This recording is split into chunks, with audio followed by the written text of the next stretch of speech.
G'day and welcome to Aussievision. It's Kyriakos here, and today we're having a chat with a very special guest who finished in the top 10 at Eurovision Liverpool, then performed in sold-out shows across Australia, then released a new album, and very soon will be embarking on a tour in Europe. It's Voyager. Thank you so much for joining us. Hello. Pleasure. What an intro. Now, we've got so much to talk about, and you guys have so much going on, but we're going to start with Eurovision. Now, it's been 3 months since the contest in Liverpool, and you promised us that it's going to be an all right. And oh boy, it was more than all right. You have been on a freaking awesome ride this year. We are so proud of you all. Congratulations on the result as well.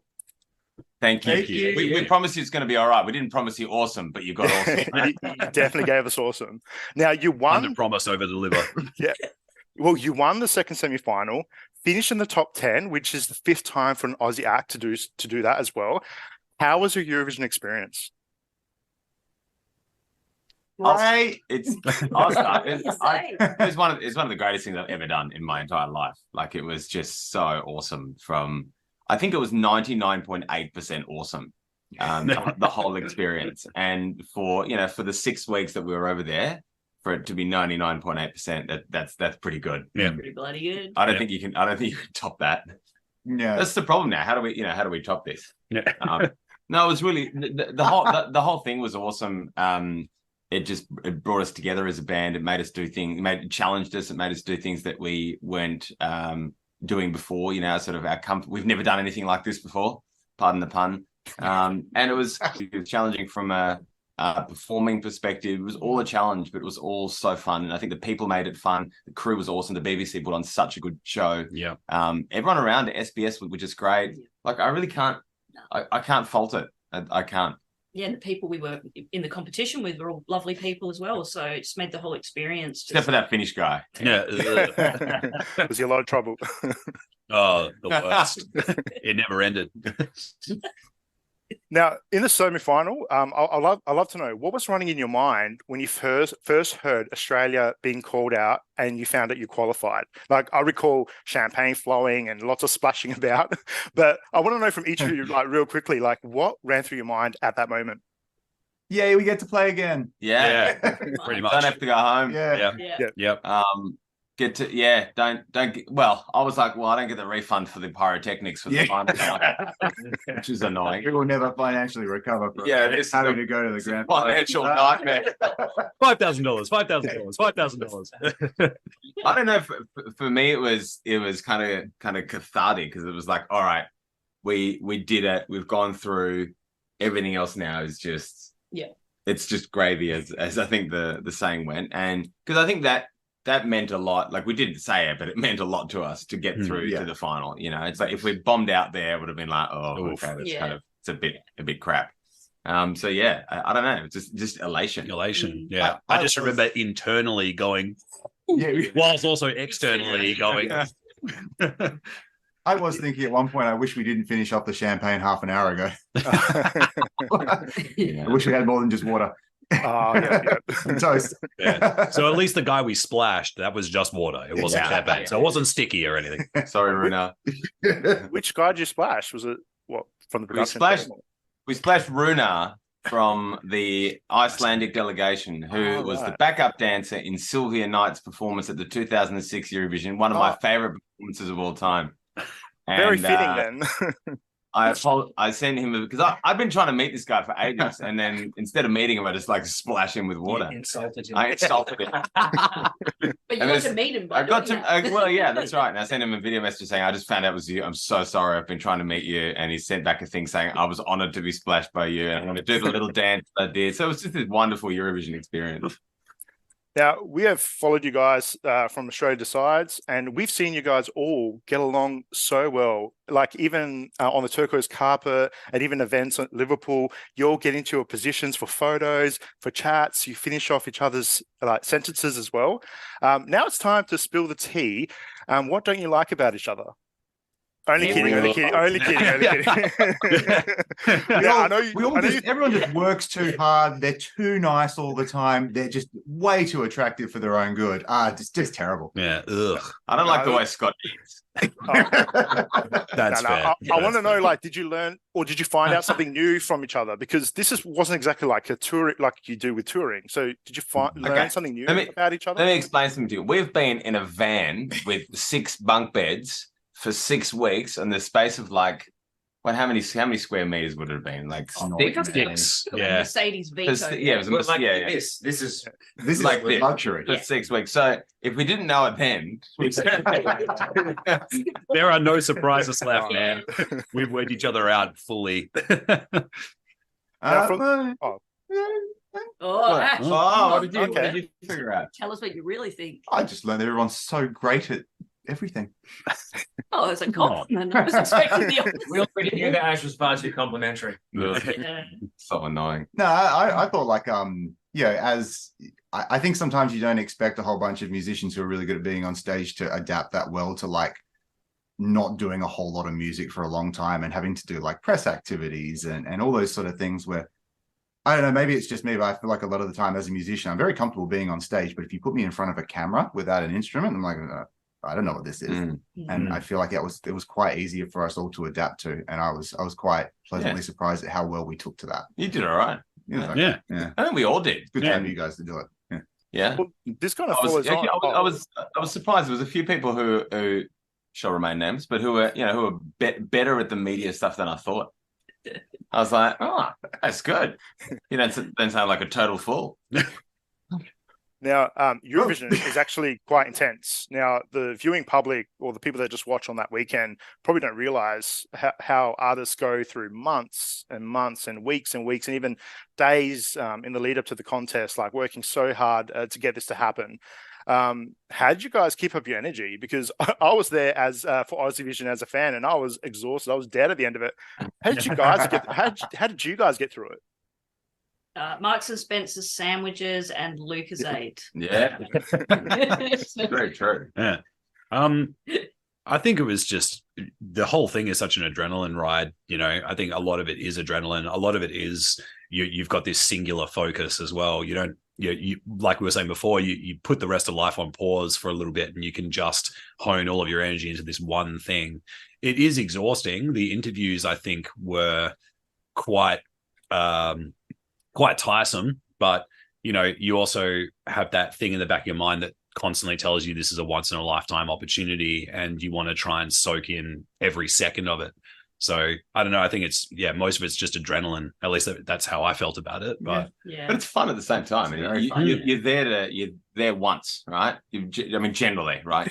Some exception, Lorraine. But it's like got to make the most of it. Like, let's do it. Why wouldn't we do this? Must have done like 600 interviews. Oh, it was insane. Like that. Yeah. SBS gave us like a publicity wrap, and it was insane. It was pages and pages of stuff that we do. And so you do a performance, and you go back to the hotel. It's 1 a.m. and it's like, okay, now we're going to do sunrise. Now we're going to do, the morning television in Australia, and you're just like, but you do it because it's like, well, when am I ever going to get the chance to, holler at Carl Stefanovic again? So. At least there were fun things. I mean, I kind of feel that it was almost easier than what we're used to, in many regards, because it'd be like the day would wrap up, and we're performing for 3 minutes, which is nothing compared to what we're normally used to. We don't have to load in and out of the venue, spend hours doing that. Like we were able to go back to a room that had a toilet available to us. That's pretty good.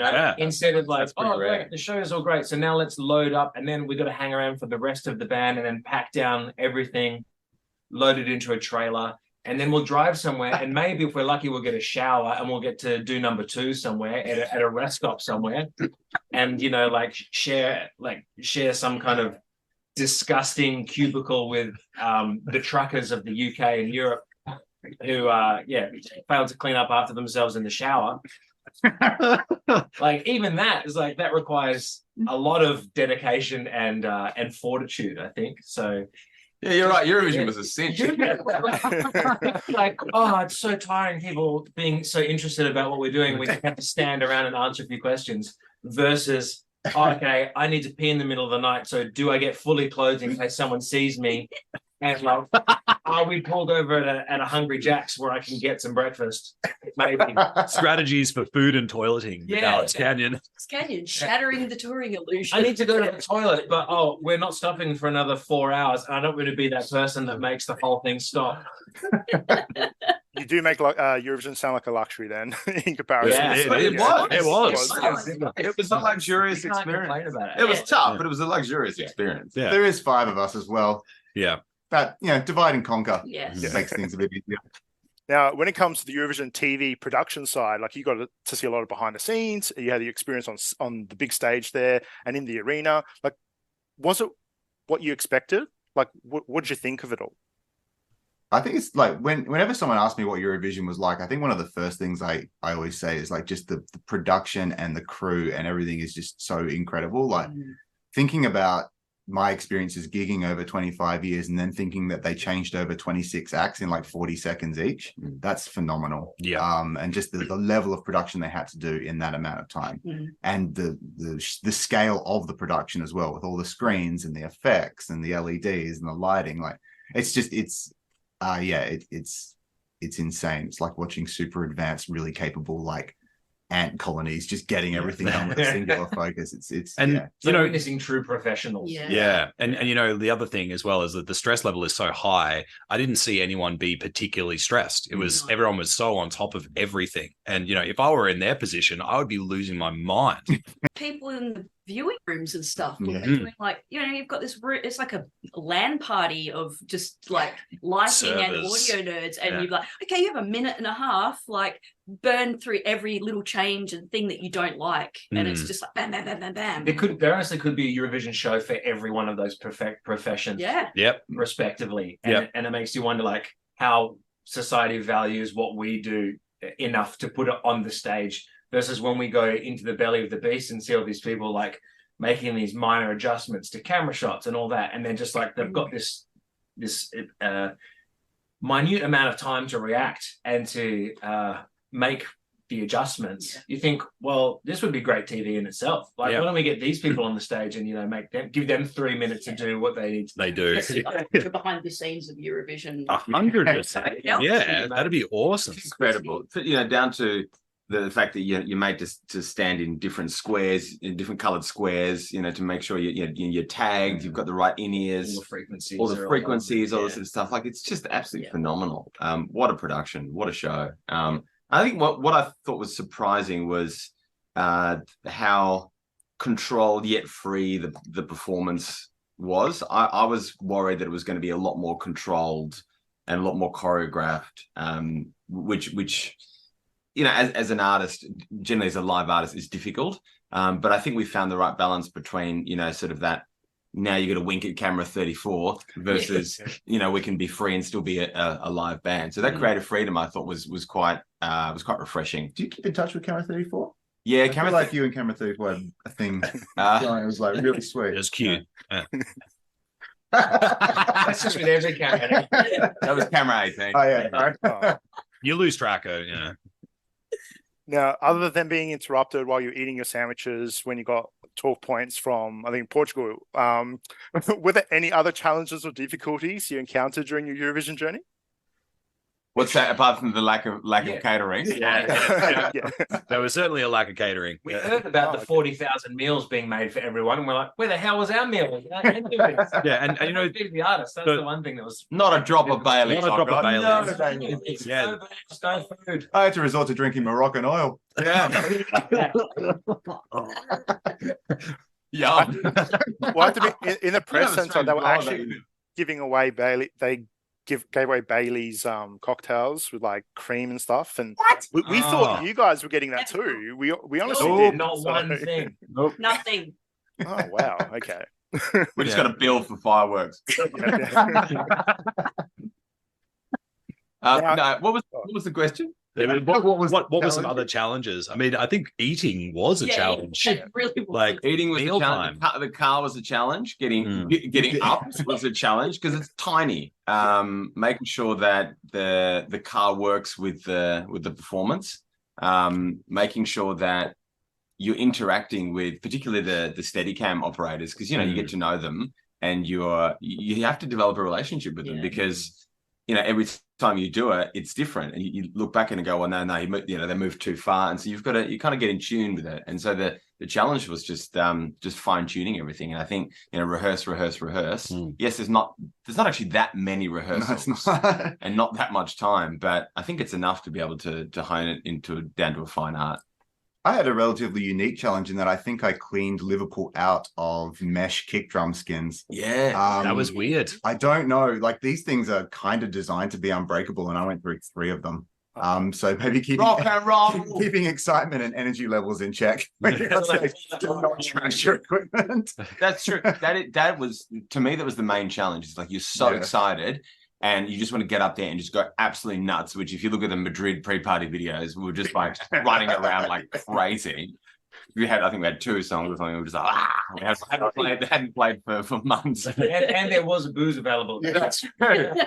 But then getting that energy and going, no, now we've got a shush time, simmer time, and like be quiet and mysterious. I'm like, come on, guys. I can't. But, again, practice makes perfect. Now, in semi-final 2, I had the absolute privilege of bumping into some of your family members in the crowd, which was totally unexpected, but there was a whole team Voyager there, cheering for you guys there with the hand guitars as well.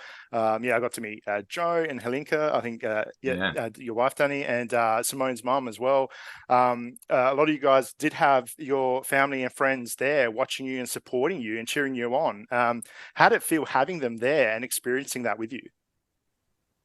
Then I couldn't see him. It was awesome to know that they were there. Knowing they were there, it just gave you that extra lift. Push. You're like, oh, my mum's watching this, my loved ones are watching this, people I care about so much that have been part of the Voyager journey for since we've been doing it. So it's like, it was awesome to have them there. I just wish we could have seen them. You got to hear your mum go, Simone, I'm there with you. We saw them in the semi-final. Yeah. They were closer in the semi-finals. Yeah, we were lucky in semi-final too, because our green room was quite close to the crowd. Really, we're in the front row. Yeah. My partner's got in front of our little green room, like right after we play. So as soon as we're there, it's like, I can see you guys. I can run to the railing and go, hi. That was awesome. It was such a good feeling. Yeah. But it's so funny talking to them about their experience from the crowd. They're just like, oh my God, for 3 minutes. And it's like, what the hell was that? So you're almost going to rewatch it. Yeah. And that was kind of for us as well. Like, we rewatched the whole of Eurovision, like the whole TV show recently, just to see what it was like from an audience perspective, because it's vastly different than when you're watching on TV, standing in the crowd, and then obviously being on stage. I've now done all 3, so I'm ticked every box.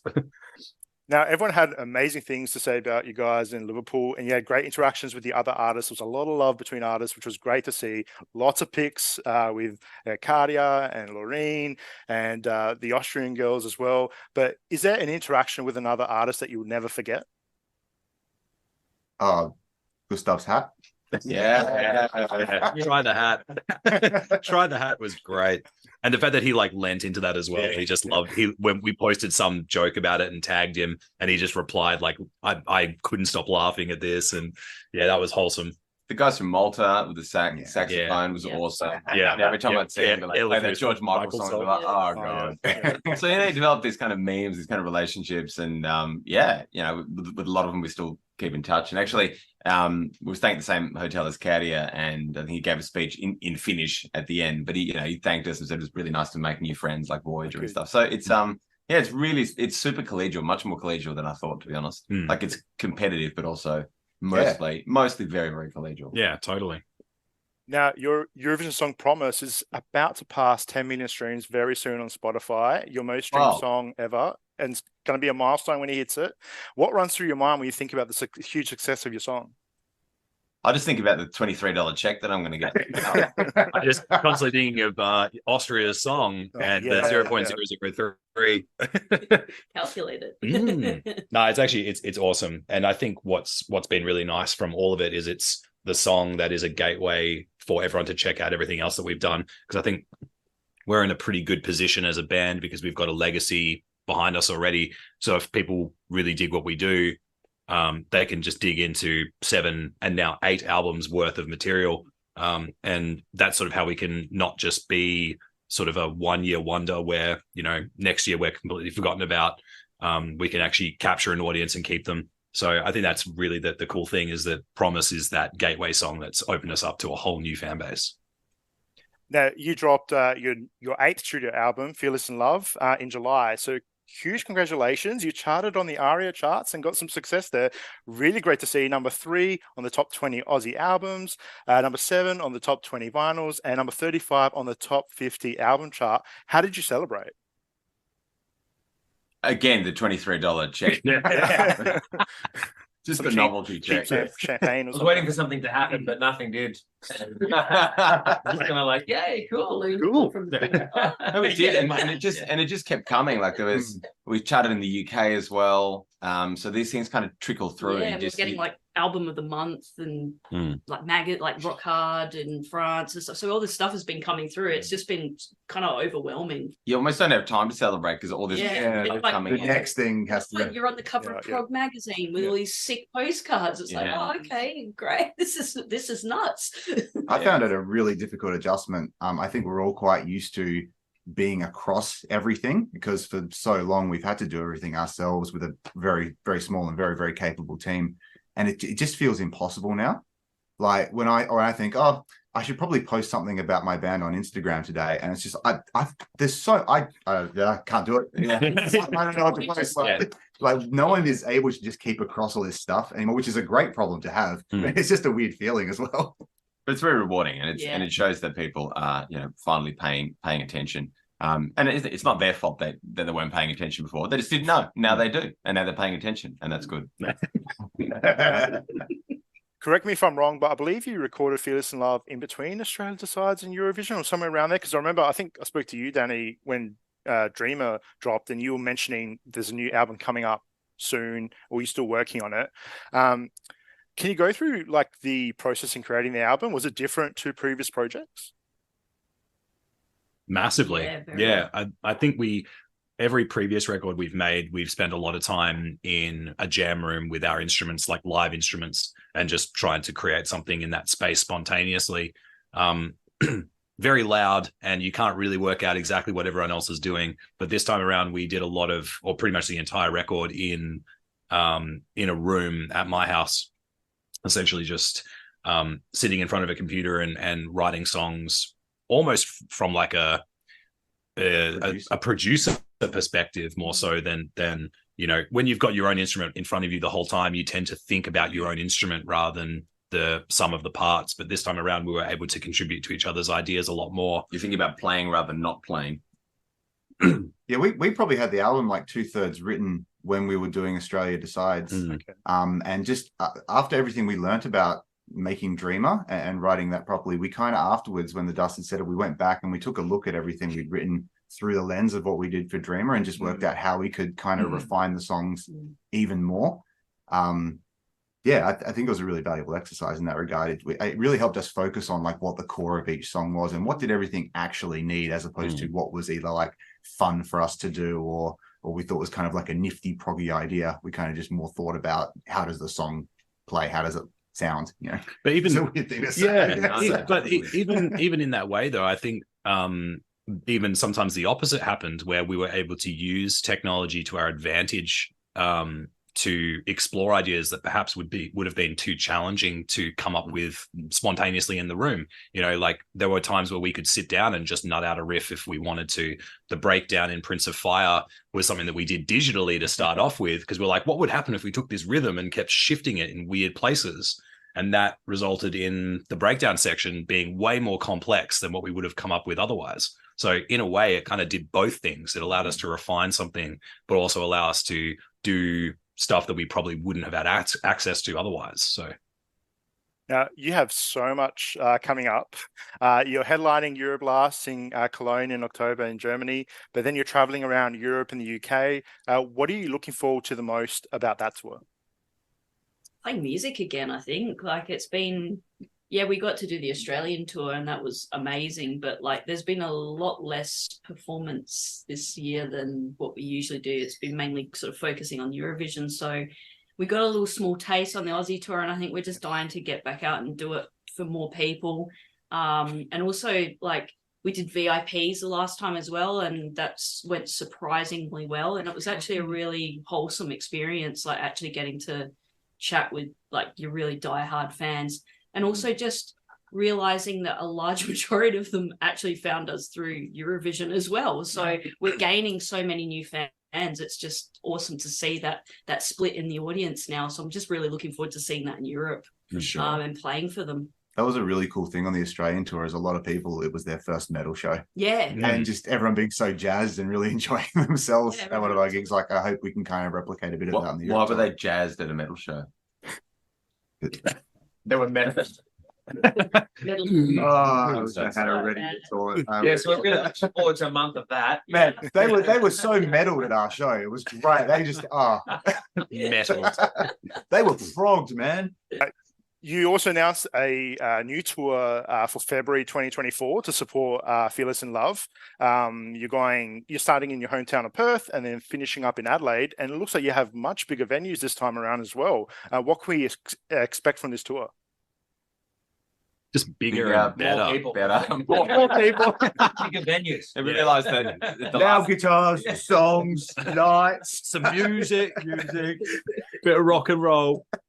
drum solo. A bit of a drum solo. Well, we realized that a lot of people had missed out last time, so we thought, all right, well, hopefully the people who saw us on the last tour will come again, plus the people that missed out last time. So they're great venues, and we just look forward to sort of doing the same thing that we do, just bigger and better, and really delivering on the show aspect of what a Voyager gig. It's not just a gig; it should be a show. It should take you on that journey. Now, it's probably way too early to ask this, but would you do Eurovision again? Or would you want to participate in some capacity? In some capacity, Yes. yes. I can personally say for myself, I wouldn't want to do it again because it was so awesome. You can't beat 99.8% awesome. I mean, you can. Yeah, you could, but in it's reality, unrealistic. It sucks so hard that you just bomb out. Yeah, imagine you bomb out. Imagine you're like really crap. Yeah. And you just, Everyone would play the comparison game from now until the end of time. I just which feel is like what they did with Lorraine. Yeah. And it was like, which song did you? That's not a narrative that you want for yourself. No. So, Which song did you prefer? Yeah. Right. Yeah. the one that won or the one that's going to win? With that said, if any Eurovision contestants next year want a drummer, or just like some Or a songwriter, or a song. that'd be cool. That was honestly one of the highlights, I think, for me in terms of Eurovision. You're talking about highlights and things, is when the European Broadcasting Union asked us to rework the Te Deum theme into something a bit more modern for the YouTube premieres. That was really cool. We sat there and did it in a hotel. We had so much fun. The instrumentation and paying homage to it. Effectively, what is that? It's like a 16th century sort of brass number beauty, and making it into like a Voyager-esque sort of 80s number was really cool. And I think that gave us great confidence, as well as coming sixth in the jury vote, that we are in fact really good songwriters. And first and foremost, Eurovision is a song. It's a song competition, and what we delivered is a good song, and what we will deliver in future is hopefully good songs as well. Yeah. Now, fans can get tickets to your shows in Europe and in Australia for February 2024. They can buy the new album, but how else can fans show their support?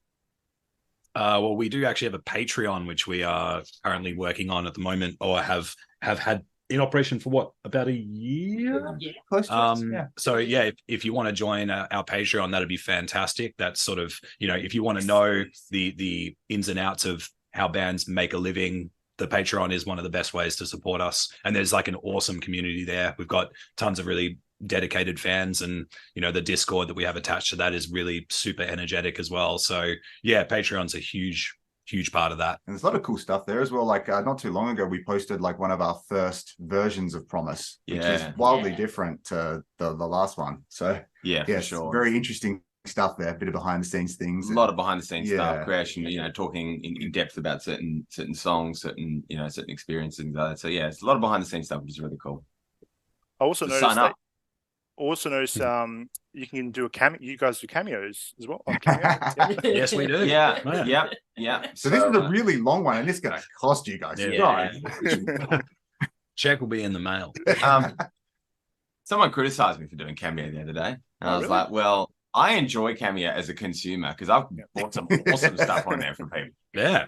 And I'm like, well, why wouldn't we do it? I think we got an email that said, do you guys want to sign up? I'm like, yeah, sure, why not? Yep. And it makes people happy. There's pep talks, there's birthday messages and things like that, and people love it. Yeah. I love it as a consumer. So whoever criticized me, you're wrong. There's been lots of interesting videos from Cameo like over the years on the internet. So yeah, it's lots of fun. Well, so good. Thank you so much, Alex, Ashley, Danny, Scott, and Simone, for chatting with us today and sharing your Eurovision journey with us over the last couple of years. It's been amazing. Thank you so much, and have a blast in Europe. And we can't wait for your tour in Australia in February next year as well. Thank you so much. Thanks, man. Thank you to Aussievision. You guys have been so good to us from the get-go. Yeah. Through Australia Decides to now. You're very insightful. You're always the first to provide interesting statistics. You've been supportive from the get-go. It's been fantastic. And not all countries have that support behind them, particularly from their own fan community. So thank you. Thank you to Aussievision. You guys are awesome.